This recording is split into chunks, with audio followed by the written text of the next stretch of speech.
Sir Jaime Lannister.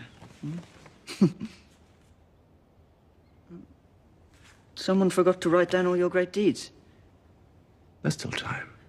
Is there? For a 40-year-old knight with one hand? How can you protect me with that? I use my left hand now, Your Grace. Makes for more of a contest.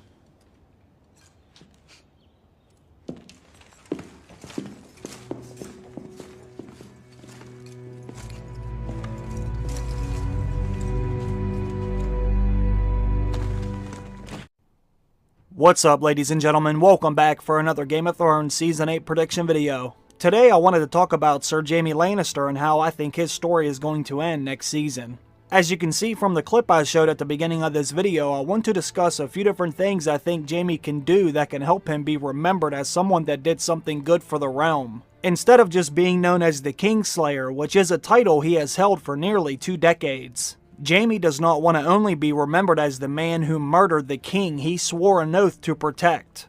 Personally, I did think Jaime made the right choice when he killed the Mad King, but it's never going to be seen as something honorable in the eyes of others, besides maybe Brienne, because she did seem to believe his story about what really happened that day. But I do have a couple different ideas for Jaime's character going into Season 8. Actually, one of the ideas I have could kill a few different birds with one stone. Now hopefully I can explain all of this in a way that actually makes some sense. In my opinion, I still think Jaime is destined for some greatness because we have seen the way Jaime's character has been progressing over the years. And I think he will be a completely different person by the time this show ends. At the beginning of this series, Jaime was one of the most hated characters in all of Westeros. He was blinded by his own love for his sister that drove him to do just about anything to make sure no one ever came between them. As we saw in the very first episode, Jaime was willing to kill Bran Stark just to silence him, that way no one knew Jaime was sleeping with his own sister, who was also the king's wife. Jaime even said later on that he would kill anyone for Cersei, which was pretty obvious at the time. But so much has happened since then, and slowly Jaime has started to change, a little bit. Although he was still deeply in love with his sister, but now that Jaime has abandoned Cersei, I don't think there is no turning back for Jaime. I don't think Jaime's ever going to allow Cersei to influence or manipulate him again. And this will set Jaime on a path of redemption, and in the end I think Jaime will be remembered as a man who ended up doing what was right for everyone, instead of just his own selfish needs or his family's. I think many people believe Jaime Lannister will end up being the one to kill Cersei Lannister. And the way things are looking right now, I think that is a very strong possibility as well. But I also think I know a way they can do this that would actually make some sense, and it would also repeat history in a few different ways, which this story does tend to do. As of right now, Jaime Lannister is on his way north to live up to his end of the deal by helping Jon and Daenerys fight the army of the dead. During the Dragon Pit scene, Cersei said they would help the North in this great war, but as we all know, Cersei never intended on helping them because she wants the dead to help take out her enemies for her. This made Jaime sick to his stomach because he knows they have no chance of winning any war against the army of the dead or the dragons if they don't have any alliances. Even with the help of the Golden Company coming over to Westeros, Jaime still wants no part of Cersei's plan.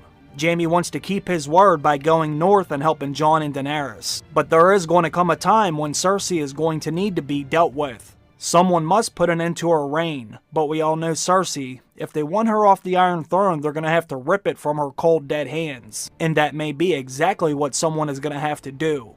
Euron Greyjoy is currently on his way to pick up the Golden Company, then he is to return to King's Landing. But I think Cersei is going to be in for a big surprise when she realizes the Golden Company want nothing to do with her. And once Cersei realizes she has no chance of winning the war against Jon and Daenerys, she's going to do anything in her power to make sure no one rules King's Landing. And this is where I think Jaime Lannister will come into play. The first problem Cersei is going to face is going to be with the Golden Company. The Golden Company actually has a reputation for never breaking a contract. This is one of the reasons why they are so expensive in the first place. But the Wall also had a reputation for never falling either, and we all saw how that ended. Even though the Golden Company is known for never breaking a contract, they actually have broke a contract before in the books. Instead of honoring their contract, they decided to sail to Westeros with a character that many people believed was Aegon Targaryen. So now that Jon Snow's real name was revealed to be Aegon Targaryen, there is a chance something very similar could happen during next season.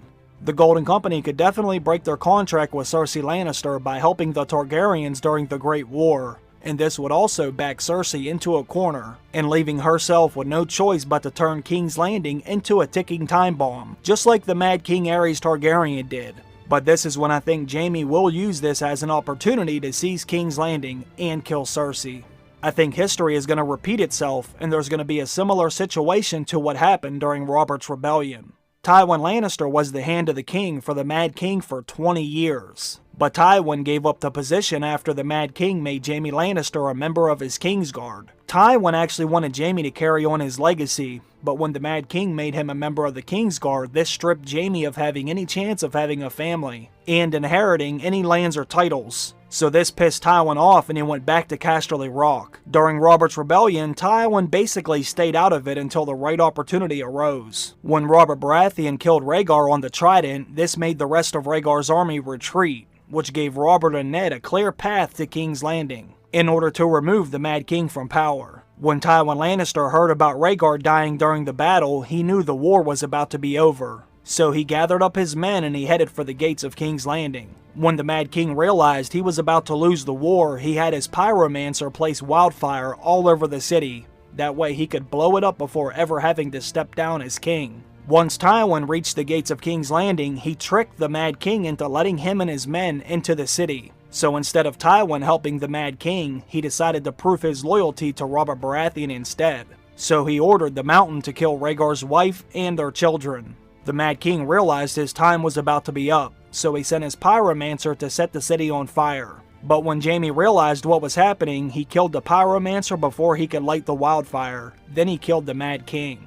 When Cersei realizes the Golden Company broke their contract, she's going to have no choice but to do the same thing the Mad King was going to do. We all know Cersei is not going to bend the knee or run to Casterly Rock. She already proved she was willing to blow up the city once before. And when she realizes she has no one left at her side, she's going to do the same thing again. But this time she will make sure the entire city can blow up. And once again, Qyburn is going to be her pyromancer. The show has already hinted at a big battle taking place in King's Landing when they showed the Great Hall completely destroyed.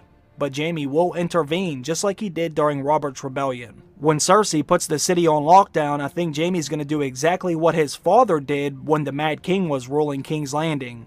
Jaime will arrive outside the gate and get word to Cersei that he is here to help. At this point, Cersei's going to be extremely desperate, and still having feelings for Jaime, she's going to allow him to enter the city.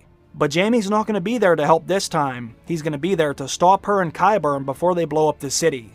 Once Jaime gets through the gates, he's going to kill Qyburn just like he did with the pyromancer during the Mad King's reign. Then Jaime will kill Cersei. History will repeat once again, and Jaime will have used Tywin's trick to gain access to the city. Then Jaime will kill a mad ruler once again, saving the city and its people from complete destruction by fulfilling the Valonqar prophecy at the same time. Jaime's pages in the White Book will be filled with tales of how he saved the people of King's Landing from burning by wildfire for the second time. He will no longer be known as the Kingslayer, but instead the savior of King's Landing. Comment down below and let me know what you think.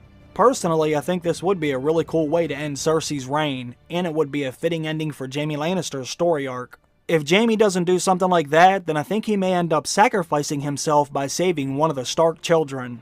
He has also been connected to Bran Stark since the beginning of the story too. Since Jaime tried to kill Bran by pushing him out the window, I think he could also redeem himself by saving or protecting the Starks. And if he would happen to die in the process, I think Brienne would be the one to make sure Jaime is remembered as a hero, and not just some Kingslayer. I would actually be happy with either one of those endings. Jaime saving King's Landing would be really cool, or saving one of the Starks would be cool too. It would end his story on a positive note, and it would be a complete 180 from the person we met during Season 1.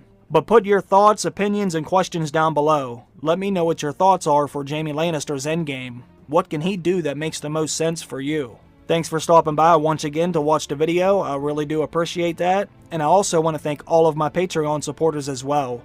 I hope you all have a great day. I'll see you in the next one. Bye.